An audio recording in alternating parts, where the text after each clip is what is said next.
So, I have to be honest. When I first picked up today's source, The Spiritual Remedy for Modern Complexity, I almost put it right back down. Oh, I can see why. It makes an argument that feels, at first, just completely backwards, doesn't it? Completely. We're so used to hearing that modern life is just, it's too much, too fast, too loud. Right, that we're overwhelmed. Exactly. We feel like we're drowning because we have too many problems, marriage, the job, family stuff, just Yeah. the noise of it all. Mm-hmm. But this text, it argues the exact opposite. Mm. It says we aren't overwhelmed because we have too much on our plates, but because we have, well, too little. Specifically that we're missing one single massive problem. Yes. How does that even work? Well, it's this kind of vacuum theory of the mind. The source basically argues that the human brain is hardwired to solve really high-stakes problems. It operates on a hierarchy of urgency. Okay, a hierarchy. Yeah.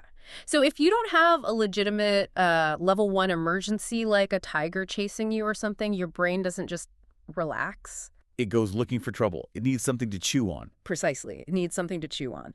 And in the absence of a real big problem, the brain takes all the minor junk of life, a rude email, a weird comment from your spouse, a traffic jam, All the little things that get under your skin. and it promotes them. It inflates their importance to fill that vacuum, to give itself a level 1 problem to solve.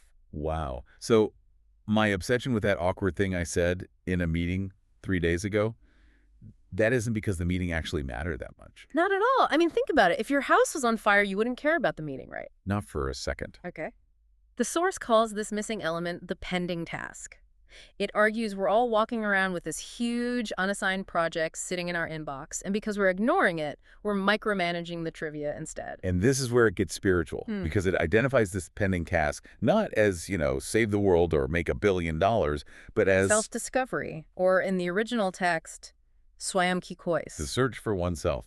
Exactly. And, we usually treat self-discovery as a luxury. It's the thing you do after you fix everything else. Yeah, it's like a vacation activity. It feels like a distraction from the real work. But the text says that's a fatal category error.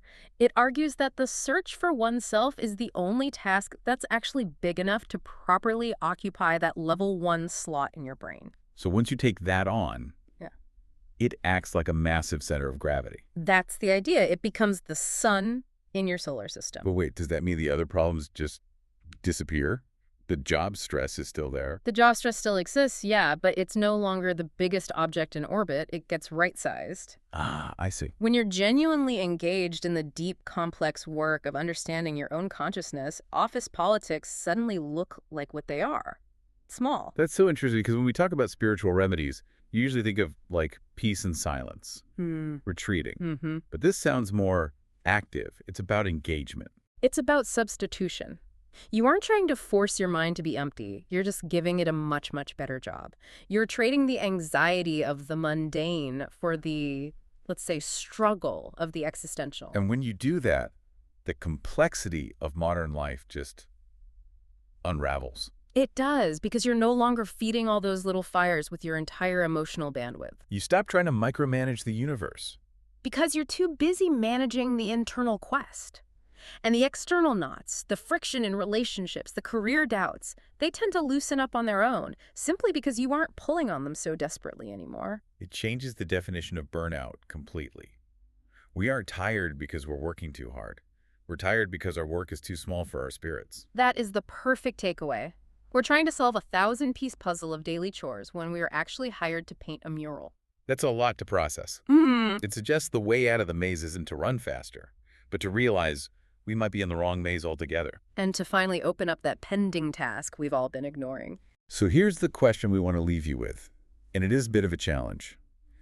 If the problems in your life feel absolutely insurmountable right now, is it possible they only feel that heavy because you're using them to avoid the one big thing you were actually meant to do? Something to think about. Thanks for diving in with us. We'll see you next time.